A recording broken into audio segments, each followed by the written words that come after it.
اللهم صل على محمد وعلى آل محمد كما صليت على إبراهيم وعلى آل إبراهيم إنك حميد مجيد اللهم بارك على محمد وعلى آل محمد كما باركت على إبراهيم وعلى آل إبراهيم إنك حميد مجيد الحمد لله وحده الصلاة والسلام على من لا نبي بعده السلام عليكم ورحمة الله وبركاته প্রিয় দর্শক, কাছে দূরে দেশ ও বিদেশে যে যেখানে অবস্থান করছেন সকলকে জানাই আমি আমার আন্তরিক সালাম, শুভেচ্ছা, অনেক অনেক অভিনন্দন। প্রিয় দর্শক, আজকের ভিডিওতে দুটি মূল্যবান ইসমে আজম আমি আপনাদের সঙ্গে শেয়ার করব ইনশাআল্লাহ। প্রিয় দর্শক, এই দুটি ইসমে আজমের মধ্যে একটি ইসমে আজম হচ্ছে, যদি আমরা 136 বার প্রত্যেক দিন পড়তে পারি তো আল্লাহ সুবহানাহু ওয়া তাআলা আমাদেরকে ছোট বড় যাবতীয় বিপদ আলা বালা মুসিবত হতে আমাদেরকে মুক্তি দান করবেন। প্রিয় দর্শক, বিপদ যত বড়ই কঠিন হোক না কেন, আল্লাহ পাক এই ইসমে আজমের বরকতে আল্লাহ পাক আপনাকে হেফাজত করবেন। প্রিয় দর্শক, বিপদ এমন একটি অসহনীয় অবস্থা, যখন মানুষ এই বিপদের সম্মুখীন হয় তখন মানুষ উন্নতির যত উচ্চ স্তরে থাকুক না কেন, এই বিপদ তাকে মুখ থুবড়ে নিচে ফেলে দেয়, অর্থাৎ তাকে বিভিন্ন রকমের পেরেশানির মধ্যে লিপ্ত করে দেয়। সে হতাশার মধ্যে ভুগতে থাকে এবং অহেতুক চিন্তা দুশ্চিন্তার মধ্যে সে লিপ্ত হয়ে যায়, ফলে তার জীবনটা সংকীর্ণ হয়ে যায়। প্রিয় দর্শক, বিপদ আপদ আলা বালা মুসিবত শুধু আমাদের জীবনে আসেনি বা আসে না, আমাদের পূর্ববর্তী এবং আল্লাহ সুবহানাহু ওয়া তাআলার যারা বিশিষ্ট বান্দা এবং নৈকট্যশীল বান্দা তাদের জীবনেও বিপদ আসে। এমনকি নবী রসুল পয়গম্বরদের জীবনেও বিপদ এসেছিল। যেমন হযরত মুসা আলাইহিস সালামের জীবনেও কত বড় বড় বিপদ এসেছে, হযরত ইব্রাহিম আলাইহিস সালামের জীবনেও কত বড় বড় বিপদ এসেছে।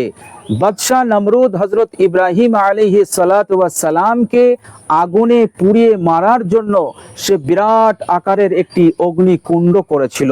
সেই অগ্নিকুণ্ডতে নিক্ষেপ করে হযরত ইব্রাহিম আলাইহিস সালামকে পুড়িয়ে মারার চেষ্টা তারা করেছিল। তো এমন আরো বড় বড় বিপদ নবী পয়গম্বরদের জীবনে এসেছিল, কিন্তু নবী পয়গম্বরগণেরা আল্লাহ সুবহানাহু ওয়া তাআলার কাছে ওই বিপদে পতিত হয়ে তানারা সাহায্য চেয়েছিলেন, আর আল্লাহ সুবহানাহু ওয়া তাআলা তাদেরকে ওই বিপদ হতে মুক্তি দান করেছিলেন। এই দুনিয়ার বুকে যত নবী রসুলদের বিপদ এসেছিল, সবচাইতে বেশি বিপদ এসেছিল আমার আপনার নবী হযরত মুহাম্মদ সাল্লাল্লাহু আলাইহি ওয়াসাল্লামের জীবনে। আমাদের নবী হযরত মুহাম্মদ সাল্লাল্লাহু আলাইহি সাল্লাম এত বিপদে পতিত হয়েছেন যে অন্য কোন নবীরা এত বিপদে পতিত হয়নি। বিশ্বনবী সাল্লাল্লাহু আলাইহি ওয়াসাল্লাম যখনই বিপদে পতিত হয়েছেন আল্লাহ সুবহানাহু ওয়া তাআলার কাছে সাহায্য চেয়েছেন। তো প্রিয় দর্শক, বিপদ আপদ আলা বালা মুসিবত এটা আমাদের জীবনে আসবে, কিন্তু আমাদের করণীয় হচ্ছে বিপদে পতিত হয়ে আল্লাহ সুবহানাহু ওয়া তাআলার কাছে সাহায্য চাওয়া। আল্লাহ সুবহানাহু ওয়া তাআলা আমাদেরকে সান্ত্বনা স্বরূপ বলেছেন, বিসমিল্লাহির রহমানির রহিম, ফাইন্না মাআল উসরি ইউসরা ওয়া ইন্না মাআল উসরি ইউসরা।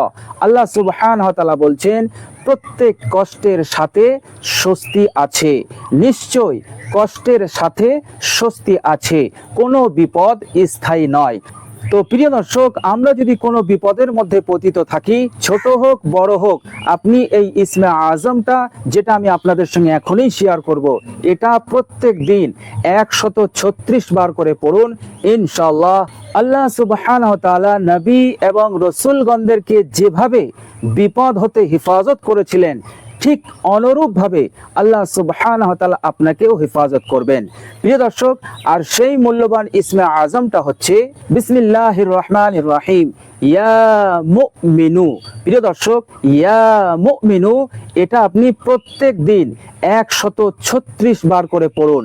ইনশাআল্লাহ যেমন ইব্রাহিম আলাইহিস সালামকে আল্লাহ পাক বিপদ হতে হেফাজত করেছিলেন, গোটা অগ্নিকুণ্ডকে আরামদায়ক বানিয়ে দিয়েছিলেন, হযরত মুসা আলাইহিস সালামের জন্য নীল নদকে তিনি রাস্তা বানিয়ে দিয়েছিলেন, হযরত ঈসা আলাইহিস সালামকে আল্লাহ সুবহানাহু ওয়া তাআলা বিপদ হতে হেফাজত করেছিলেন আকাশে উত্তোলন করে। তো আল্লাহ সুবহানাহু ওয়া তাআলা ঠিক ওইভাবে এক অকল্পনীয় পদ্ধতিতে আল্লাহ পাক আপনাকে হেফাজত করবেন, আল্লাহ পাক আপনাকে বিপদ হতে মুক্তি দান করবেন।